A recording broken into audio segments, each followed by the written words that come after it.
Welcome back to the Boss Mode walkthrough series. This is Chapter 11, Lair of the Lich. We're going to be running normal mode. This is the last of the current available Boss Mode dungeons as of now.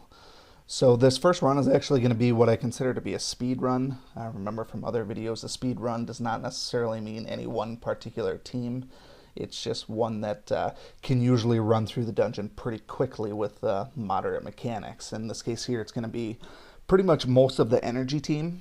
We're going to be running Indigo and Kira, and then Echo, and then Yorick. So Yorick doesn't really fit into on anybody's speed team. He's there for the boss mechanic. Pretty much the way you take down the Lich is going to be King Yorick plus Kira. Anybody who beats it outside of those two modes is probably doing it more difficultly than they have to. So in my opinion, Yorick plus Kira is going to be a way to beat the Lich every time, no matter what campaign you're running, no matter what difficulty you're running. And the Lair of the Lich was actually one of the first boss modes that I was actually able to beat because the mechanics were not that difficult, and a lot of people had Yorick as a friend, or they had Kira as a friend, so it was easy to go through. So we can see that Kira does tons of damage because most of these guys are undead. So the thing that we have to try and accomplish is how can we handle these dungeons and allow the energy to replenish so Kira can keep doing that AoE. We see here that Indigo did not have her Chilling Barrage, so she didn't get all of her massive crits back. So you will have a slight instance where it's not going to be super fast, but for the most part these guys don't hit a ton if you're able to get your attack off. Once we get Echoes energized, we basically just need to survive the turn. So that's why I use the Guardian Strike for Yorick, just to help buff the defense a little bit and really just hope that nobody dies. Once we get to this point here now, Indigo can technically use her AoE in the next room. I chose to skip it here just because I didn't want to waste her AoE and only get 3 energy back.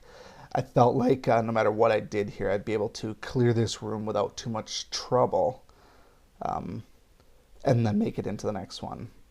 So how you choose to micromanage that is going to be up to you. I've seen some people use a friend hero to clear it. That's personally not necessary in my opinion, unless you get some bad RNG and they all just attack the same person, or you don't kill enough people to start with. So in hindsight, looking at this one here, it probably would have just been better to do the crits in the last one because we get this mini boss room. But having the energize is nice for getting those crits, and then with Kira, he can still kill both of these guys pretty easily. So Spirit goes down pretty easily, and then the undead bone guy has a little bit higher defense, and he didn't really get much crit, so we do have to take a couple extra turns on him. Echo does pretty good damage against armored, so he's going to take down most of that, and then Yorick finishes him off with a Guardian Strike. Plus, as a bonus, we get the defense buff too.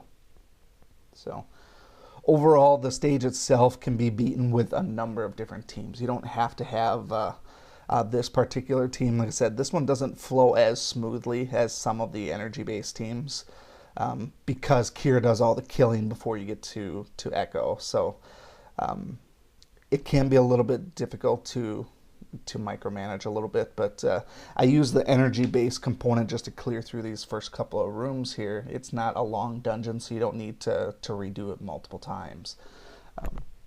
But like I said, there's a number of different teams. Kira is going to be part of your team no matter what. If you don't have Kira leveled up nicely at this point, that should be a priority for you. If you're doing boss mode dungeons and you don't have Kira fully ascended and probably even epic, you're kind of missing out at this point because he's a major player in all endgame content. So if you remember fighting the Lich for the very first time in the normal campaign, he was kind of a pain to start with because a lot of people didn't have Yorick at that point, or their Kira wasn't very strong at that point, and so you get bogged down with the mechanics here, and really his basic attacks aren't anything to start with. I mean, they're really negligible. It's when he gets 5, 6, 7 turns in, I don't remember what the actual number is, and he does what's called Lich Slap. That's basically a team ender right there. Unless you have some serious defense on you, you're probably not going to survive it. You don't really need to focus on those minions. You saw before Kira actually took them out pretty easily, and he just respawns them anyways. So this is the one attack that you got to watch out for, and it kills Indigo because I don't have a healer along with me, so it was likely that she was probably going to die anyways at some point.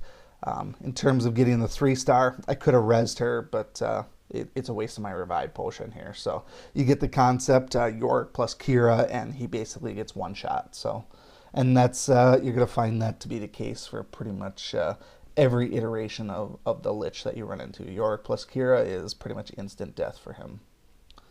So, any questions or suggestions for other teams that you'd like to workshop, feel free to let me know. Otherwise, we'll see you for the champion mechanic. Thanks.